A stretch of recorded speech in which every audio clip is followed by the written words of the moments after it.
Today, we're about to explore something that Carl Jung spent decades studying, something that most people experience, but almost nobody talks about openly.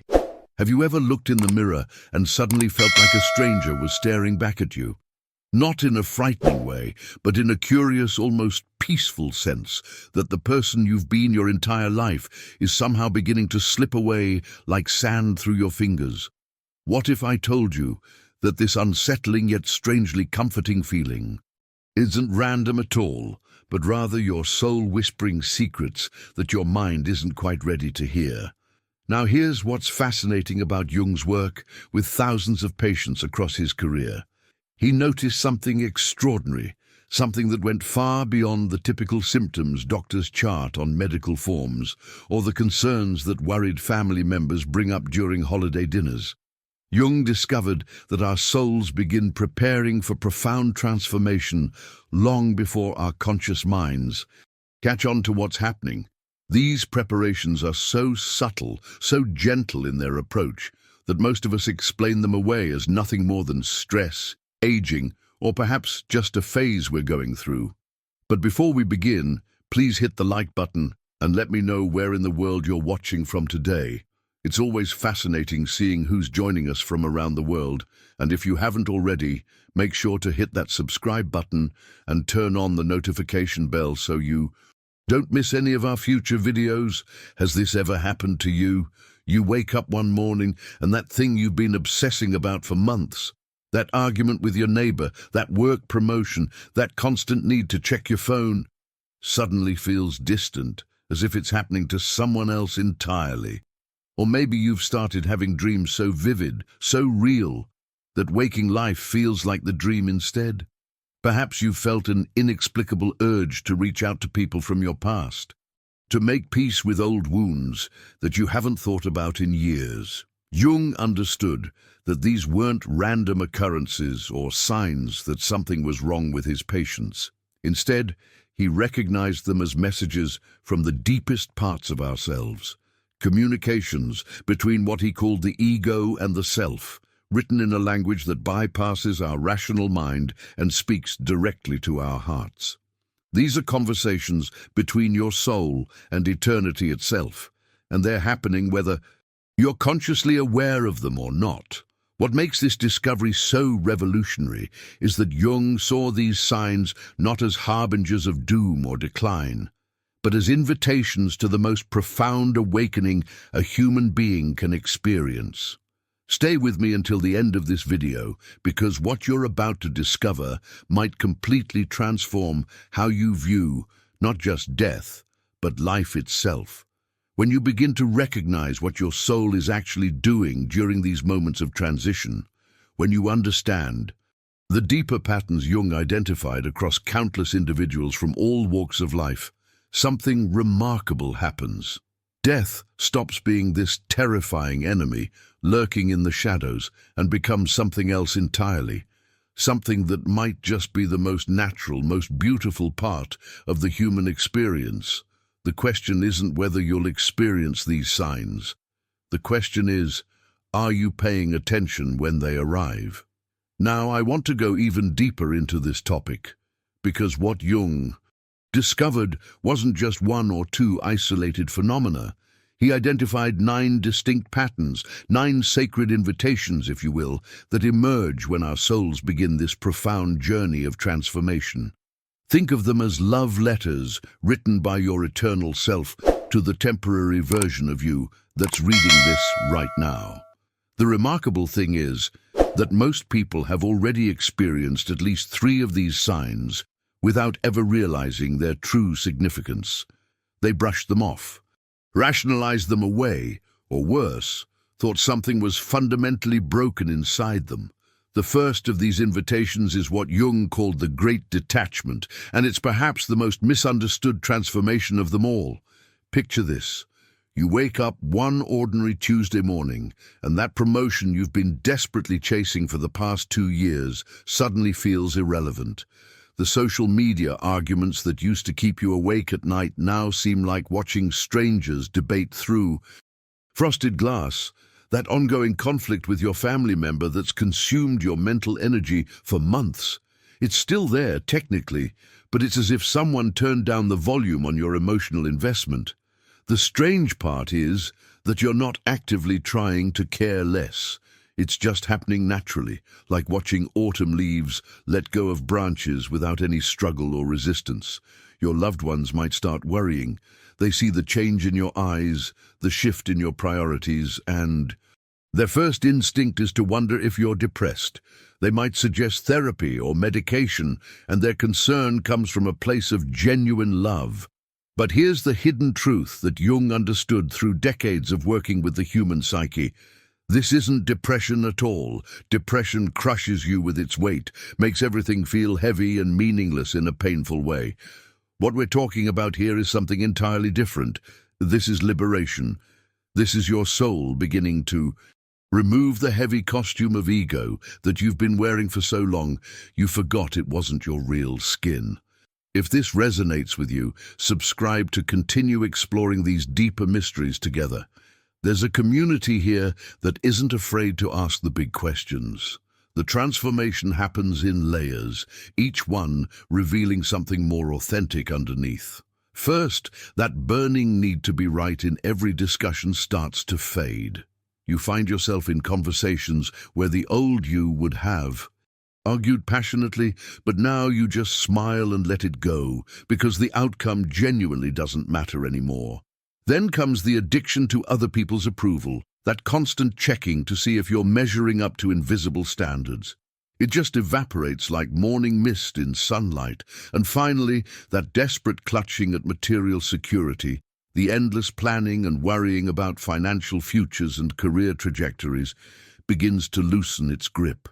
Jung called this process the dismantling of the persona, the stripping away of the masks we wear for the world, until what remains is something far more real, far more essential. This shift in your inner landscape isn't a sign that you're giving up on life. It's actually the opposite. It's a sign that you're finally seeing through the illusions that have kept you trapped in cycles of suffering and endless striving. The journey toward authentic transformation requires us to question everything we thought we knew about success, achievement, and what it means to live a meaningful existence. Write in the comments, "I feel this shift happening," if any of this resonates with where you are right now in your own journey. Jung documented fascinating cases throughout his career that perfectly illustrate this soul-level transformation. He worked with CEOs, entrepreneurs, and highly successful individuals who came to him confused and concerned because they'd suddenly lost all interest in the very businesses and careers they'd spent decades building. These weren't people experiencing burnout in the traditional sense. They weren't exhausted or resentful. They simply woke up one day and realized that the empire they'd constructed no longer held any meaningful appeal. What Jung discovered was profound. He called this the soul's packing process. Not packing in a conscious, deliberate way like you'd organize a suitcase for a trip, but packing in the deeper realms of consciousness where your eternal self begins, sorting through what actually matters and what was always just elaborate distraction. These individuals were remembering something fundamental that gets buried under years of societal conditioning and the relentless pursuit of external validation. They were remembering that worldly success, no matter how impressive it looks on paper, isn't on the list of things the soul considers valuable. The corner office, the stock portfolio, the social status, the awards and accolades, all of it suddenly appears in its true form. Temporary props in a play that's preparing to close its curtain. This realization doesn't come from a place of bitterness or failure. It comes from a place of profound clarity, a shift in perspective that reveals the hidden truth behind all our striving and accumulating. What's crucial to understand here is that this detachment isn't about becoming nihilistic or checking out of life entirely. It's actually about finally understanding what life really is at its core. Think of it this way.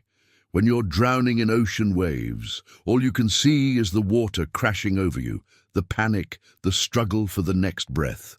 But the moment you stop fighting and allow yourself to float, suddenly you can see the vast expanse of the ocean itself, the horizon, the sky, the bigger picture that was always there but impossible to perceive while you were caught in survival mode. Jung saw this as achieving a higher perspective on existence, moving from being a player, hypnotized by the game, to becoming someone who can finally see the entire board and understand the real rules beneath the apparent rules.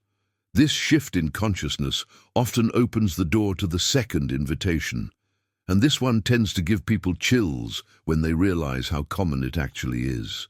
You start having dreams about relatives who've passed away, but these aren't your typical random dreams where dead grandma shows up inexplicably at your high school reunion. These dreams have a quality that's almost impossible to describe to someone who hasn't experienced it. There's a luminescence to them, a crystalline clarity that makes your waking reality feel hazy and uncertain by comparison. The departed appear peaceful, often smiling, sometimes looking younger and healthier than they did in their final years. They don't usually say much, but what they do say carries enormous weight. Soon, or we're getting things ready, or simply don't worry, everything's okay. Your rational mind tries to dismiss these encounters as your subconscious processing grief or nostalgia, but there's something about the realness of these meetings that refuses to be explained away so easily. The impact lingers long after you wake up, leaving you with a strange mixture of comfort and curiosity about what lies behind the veil of ordinary perception. Leave a comment saying, "I've had these dreams," if you know exactly what I'm talking about. Jung gave this phenomenon a specific name that captures its profound nature perfectly: the gathering. What he observed through decades of clinical work was that as a soul prepares for this ultimate transformation, those who've already made the journey don't just passively wait on the other side. They actively begin preparing a reception, organizing themselves to meet the person who's approaching that threshold. This completely revolutionizes how we think about death, because it reveals something extraordinary. Death is never a solo journey. Just as every birth involves midwives, assistants, and loving hands ready to receive the newborn, every death involves escorts, guides, and familiar faces ready to welcome the soul home. The people who show up in these dreams and visitations aren't random. They're almost always those we've loved most deeply, the souls whose energy signatures we'll recognize even in states of confusion or disorientation. What makes Jung's research particularly compelling is how he documented cases where dying individuals would have full, coherent conversations with people who weren't physically present in the room. Family members would watch in confusion as their loved one spoke animatedly to an empty chair or reached out to hold an invisible hand. The medical establishment of Jung's time quickly dismissed these as hallucinations, the brain misfiring as it approached shutdown. But Jung saw something entirely different playing out.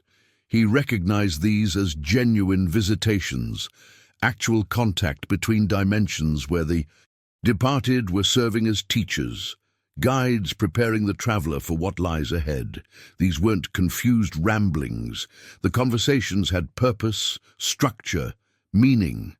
The deceased would show the dying person that there's nothing to fear, that the journey they're about to take is natural, safe, even beautiful. The hidden truth behind these experiences is that if you've been having these dreams or sensing these presences, you're not losing your grip on reality. You're actually gaining access to a deeper reality that's been there all along. Your welcoming committee isn't waiting for some distant future moment. They're actively working with you right now, teaching you the language of the other side while you still have one foot firmly planted in this world. Think of it like learning a new language before traveling to a foreign country. The psyche, in its infinite wisdom, begins this preparation process well in advance, creating a bridge between the known and the unknown, the visible and the invisible. These visitations are lessons disguised as dreams, tutorials for a journey that everyone takes, but almost nobody talks about openly. The transformation happening in these moments goes far beyond simple comfort or reassurance. What's actually occurring is a fundamental shift in consciousness, an expansion of perception that allows you to hold multiple realities simultaneously.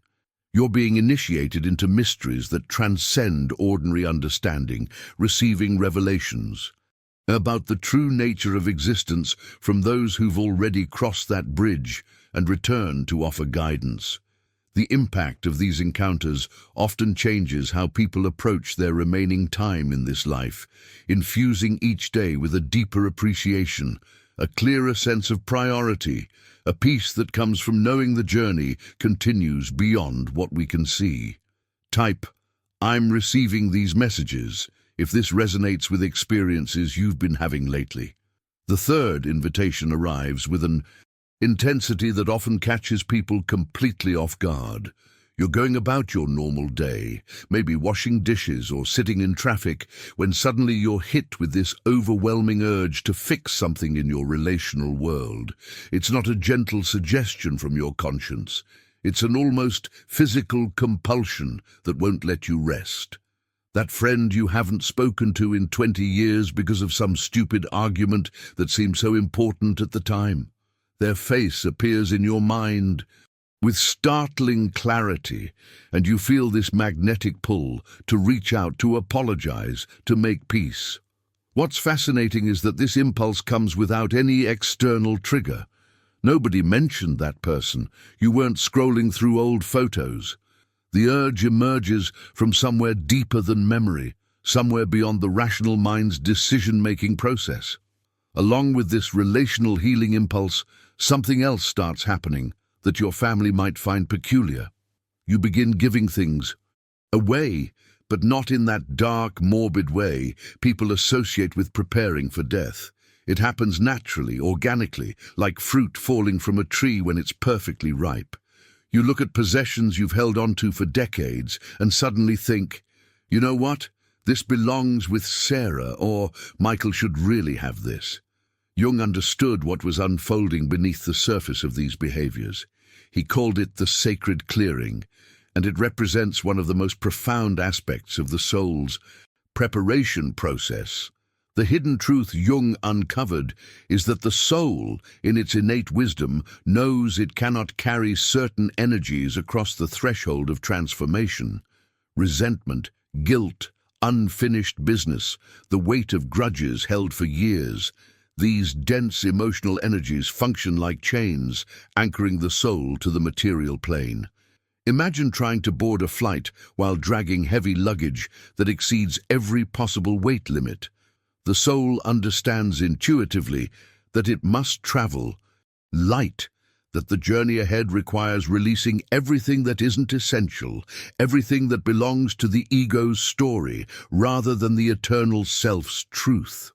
What makes this process so powerful is that every soul possesses what Jung identified as a divine instinct for completion. As the time for transformation approaches, this instinct grows stronger and stronger until it finally overrides all the ego's usual resistance. The need to be right, that's governed so many of your decisions, suddenly seems trivial. The grudges you've maintained out of pride lose their grip. The walls you've built around your heart begin crumbling without you even trying to tear them down. Jung emphasized something crucial here. This work becomes infinitely easier while you still have a physical voice to speak words of reconciliation, hands to write letters of forgiveness, eyes to look directly into someone else's eyes and transmit genuine remorse or absolution. The impact of doing this clearing work transforms not just your own journey, but ripples out to everyone involved. Each relationship healed, each forgiveness offered or received, creates a shift in the collective energy field that connects all of us. The revelations that come from these encounters often surprise both parties. People discover that the stories they've been telling themselves about old conflicts don't match reality, that misunderstandings festered for decades over simple miscommunication, that love was always there, beneath the layers of hurt and pride. Comment below with "time to clear" if you're feeling this call to complete unfinished emotional business in your own life. The fourth invitation manifests in a way that many people find deeply unsettling at first because it challenges everything we think we know about identity and presence. You find yourself at important life events, your child's graduation, a family celebration, even mundane moments like grocery shopping. And there's this strange sensation that you're watching yourself participate rather than actually being there. It's as if you've somehow split into two versions, one going through the motions of daily existence and another floating slightly above or behind, observing everything with curious detachment. Jung recognized this wasn't some psychological malfunction or dissociative disorder that needed fixing. He saw it as the soul beginning its ascent while still tethered to the physical body, like a balloon straining gently against the string that holds it to the ground. What's happening in these moments is profoundly significant. You're becoming aware of yourself inside what Jung called the diving suit you've been wearing your entire life. Think about that metaphor for a second. A deep-sea diver wears this heavy, cumbersome suit for so long that they might forget there's a body beneath it, might start believing the suit is who they are. But as they prepare to surface, they begin feeling the difference between the equipment and their actual self. That's precisely what this observer consciousness reveals, the distinction between the costume of personality you've constructed and the eternal awareness wearing that costume. Here's where the transformation gets really interesting. This observer consciousness isn't a bug in your system. It's a profound spiritual gift, offering you something remarkable. From this elevated vantage point, you gain the clarity that most people only experience during near-death experiences, except you're receiving it while still fully alive, with time remaining to act on what you see. You start recognizing patterns in your behavior that have been running on autopilot for decades. You see which relationships genuinely nourish your soul and which ones drain your energy out of obligation or habit. You understand with sudden, crystalline clarity what actually matters and what was always just elaborate distraction. The impact of this perspective shift cannot be overstated. It's like suddenly being given the answers to a test you've been struggling through blindly. But alongside this observer awareness, something else emerges that Jung spent considerable time trying to help people understand correctly. You develop this deep, inexplicable longing for home, except it's not your childhood house or any physical location you can point to on a map. It's a homesickness for somewhere your soul remembers, but your mind has no conscious memory of. Jung was very careful to distinguish this from depression because people often confuse the two. Depression is violent in its grip, desperate and painful, like drowning, while everyone around you seems to breathe just fine. The soul's homesickness is entirely different. It's gentle, peaceful, like autumn leaves, knowing without struggle or resistance that it's simply time to fall from the tree. There's no panic in it, no frantic grasping, just a quiet recognition that the season is changing and you're ready for what comes next. Right, I feel this longing if you've experienced this inexplicable pull towards something you can't quite name. One of Jung's patients described this feeling with perfect accuracy. It's like being an exchange student who's had an absolutely amazing experience in a foreign country, learned so much, made wonderful connections, but now feels genuinely ready for the semester to end and return home. There's no bitterness in that readiness, no rejection of the journey itself. It's simply a natural completion, the way a good book comes to its final chapter, not because the story failed, but because it reached its proper conclusion. What accompanies this soul-level homesickness is something that might surprise you. A strange peace about death. Not a seeking of it, not a dangerous flirtation with ending things prematurely, but rather a quiet acceptance that removes the fear most people carry their entire lives. It's the difference between being terrified of the ocean and understanding that you're actually made of water. This shift in perspective opens the door to the sixth invitation, and this one tends to make people question their sanity until they understand what's actually happening. Reality itself starts getting thin, almost transparent in places. You catch movements in your peripheral vision, quick flashes of shadow or light that vanish the instant you turn your head to look directly. You see sparkles of luminescence floating in the air with no apparent source, and no amount of rubbing your eyes makes them disappear. Perhaps most intriguingly, you start noticing repeating numbers everywhere you look. On clocks, receipts, license plates, random page numbers. The sequences 111, 333, 444 seem to follow you around like cosmic breadcrumbs, leading somewhere you can't quite see yet. Jung had a fascinating explanation for these phenomena that goes far beyond simple coincidence or tired eyes playing tricks. He understood that as a soul prepares for profound transformation, its fundamental frequency begins to shift. Imagine you're a radio that's been tuned to the same station your entire life. Let's call it the material reality station. And suddenly the dial starts moving. You don't completely lose the original station at first, but you begin picking up transmissions from other frequencies, other dimensions of existence that were always broadcasting but remained inaudible until now.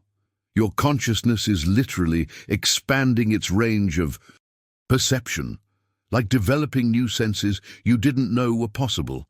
Those shadows dancing at the edge of your vision aren't hallucinations or signs of neurological problems. According to Jung's extensive research into these phenomena, they're actually beings from the other side checking in on you, monitoring your progress, making sure you're handling the transition well. Those sparkles of light that seem to defy physical explanation are what countless spiritual traditions across cultures have identified as angels, guides, or protective presences, and those repeating numbers. They're the universe's way of communicating in a language that bypasses words, essentially saying, yes, you're on the right frequency, keep going, we see you, you're not alone in this. Jung called this the thinning of the veil between the conscious and unconscious realms, between the visible world and the invisible dimensions that interpenetrate our everyday reality. The journey you're on is revealing what was always there behind the scenes of ordinary perception. Leave a comment saying, I see the signs, if these synchronicities have been showing up in your experience lately. The seventh invitation arrives in a way that absolutely nobody expects, and that changes how you understand the very fabric of existence. You're doing something completely ordinary, washing dishes, sitting in traffic, lying in bed staring at the ceiling, when suddenly, without any warning or logical reason, you're flooded with the most intense joy you've ever experienced in your entire life. This isn't happiness about getting good news or achieving something you worked hard for.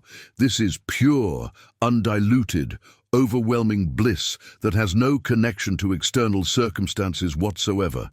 It's like every cell in your body suddenly remembered it's made of starlight and decided to celebrate that fact all at once.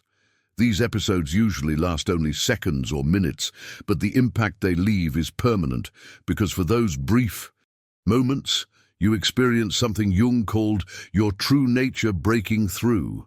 What's actually happening during these spontaneous eruptions of euphoria is profound. Jung understood that the soul's natural state is ecstatic. It's only the layers of ego, the false identifications we've built up over decades, the stories we tell ourselves about who we are and what we should feel, that create the baseline of suffering or neutral contentment most people accept as normal. As these false structures weaken during the soul's preparation process, cracks begin forming in the dam that's been holding back your essential nature your entire life. The pressure of your true self, which is pure love, pure joy, pure peace, has been building behind that wall of conditioned thinking and protective mechanisms, and when it finally breaks through, even for just a moment, the experience is absolutely transformative. Jung saw these breakthrough moments as direct experiences of what he called the self, with a capital S, that deeper, eternal aspect of consciousness that exists beyond the personal ego. These aren't random chemical reactions in a brain approaching malfunction. They're revelations of what you actually are, when all the limitations, all the fears, all the stories about limitation fall away, like old costumes that no longer fit. The hidden truth these moments reveal is staggering. You've been walking around carrying an ocean of bliss inside you this whole time, completely unaware because you've been so identified with the small, struggling version of yourself. But the invitations don't stop there. The eighth sign takes everything to another level entirely because we're moving beyond dreams now, beyond subtle perceptions at the edge of awareness. This is full contact reality that happens while you're completely awake. You're lying in bed at 2 in the morning, eyes wide open, fully conscious, and there's someone in your room who died 5, 10, 20 years ago, except they're not some transparent, ghostly figure like in the movies. They're as real and solid as the bed you're lying on, as tangible as your own hand. You might even feel the mattress compress as they sit down beside you. You might feel the warmth of their hand taking yours, the actual physical pressure of their touch, the unmistakable reality of their presence filling the space around you. Your rational mind scrambles to explain it away, but you cannot deny what every sense is confirming. These visitations carry a quality of presence that transcends anything your imagination could manufacture, a reality that feels more real than the so-called real world you navigate during your waking hours. Type, I've been visited, if you've experienced this profound encounter with someone from the other side. Jung spent decades meticulously documenting these encounters, and he was absolutely insistent on one crucial point. These weren't hallucinations, fever dreams, or the confused ramblings of medicated minds approaching their final hours. These were actual visitations, genuine contact between dimensions that most people assume are permanently separated by an impenetrable barrier. What Jung discovered through his research was that as someone approaches this profound transformation, the boundary between worlds becomes so extraordinarily thin that physical materialization becomes not just possible, but relatively common. The visitors who show up during these encounters come with specific purposes, sometimes to deliver important messages, sometimes simply to provide comfort through their undeniable presence, and sometimes to teach, to show the person preparing for transition that consciousness clearly survives beyond the dissolution of the body. The impact these visitations have on the dying person and on witnesses in the room is impossible to overstate. It fundamentally shifts their entire understanding of reality, death, and what lies beyond the veil we all eventually cross.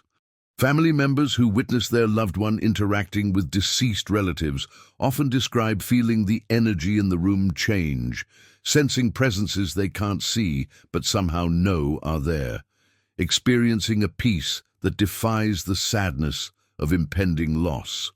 What brings us to the ninth and perhaps most disorienting invitation of all? Time itself begins to dissolve. The linear progression that's governed your entire existence suddenly stops making coherent sense. You can't remember if that conversation with your daughter happened yesterday or last month. Tuesday feels exactly like Friday. Tomorrow becomes this abstract concept that you understand intellectually but can't quite grasp emotionally anymore. Jung had a specific term for what's happening here, stepping out of the time stream. He understood that time, as we experience it, this relentless march from past through present into future, is actually a construct of physical reality, not an absolute truth of existence. As the soul, prepares to leave physicality behind, it naturally begins disconnecting from linear time and reconnecting with what Jung called the eternal now. This isn't confusion or cognitive decline, though medical professionals often mistake it for exactly that. This is the psyche shifting its orientation from temporal existence to timeless being. The hidden truth behind this transformation is staggering. Time was always an illusion, a useful fiction that helped you navigate physical existence, but never reflected the deeper reality of consciousness itself. When this dissolution happens, something remarkable occurs in how you experience each moment. You stop planning obsessively because the future feels increasingly irrelevant, like a destination that no longer matters when you've realized the journey itself is everything. You stop regretting past decisions because those events feel like they happened to someone else entirely, characters in a story you once read but no longer identify with. Instead, you become intensely, almost unbearably present. This moment right here, this single breath moving through your lungs, this heartbeat pulsing in your chest, it becomes absolutely everything. Jung taught that souls don't exist in time the way bodies do. Souls exist in presence, in the eternal now, where past and future collapse into the single point of awareness that's always been home. Comment, "I'm here now," if you're feeling this shift toward deeper presence in your own experience. If you've made it this far in our conversation today, I want you to know something. You're not here by accident. The fact that you stayed with me through all 9 of these invitations, that you allowed yourself to sit with ideas that most people find too uncomfortable to explore, tells me something significant about where you are on your own journey. This isn't casual content you stumbled upon during a mindless scroll.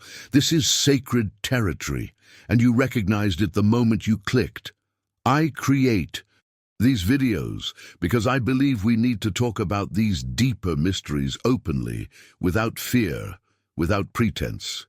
If this resonates with you, if you want to continue exploring the hidden dimensions of consciousness, transformation, and what Jung called the individuation process, consider subscribing to the channel.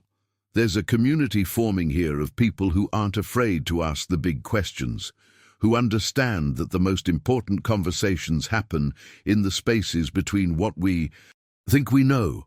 Leave a comment saying, "This was meant for me," if you feel like this message found you at exactly the right moment. I read every single comment, and I'm genuinely curious about what part of this journey you're experiencing right now. And if this content created even a small shift in how you see things, go ahead and tap that like button. It helps more people find these conversations, and honestly, it lets me know we're building something meaningful together. Before you go, there's another video right here that goes even deeper into Jung's understanding of the collective unconscious and the archetypes that guide us through life's most profound transitions. Click and continue with me over there. I think you'll find it takes everything we've discussed today and opens it up in ways you won't expect. Until then, remember, you're eternal, you're seen, and you're exactly where you need to be.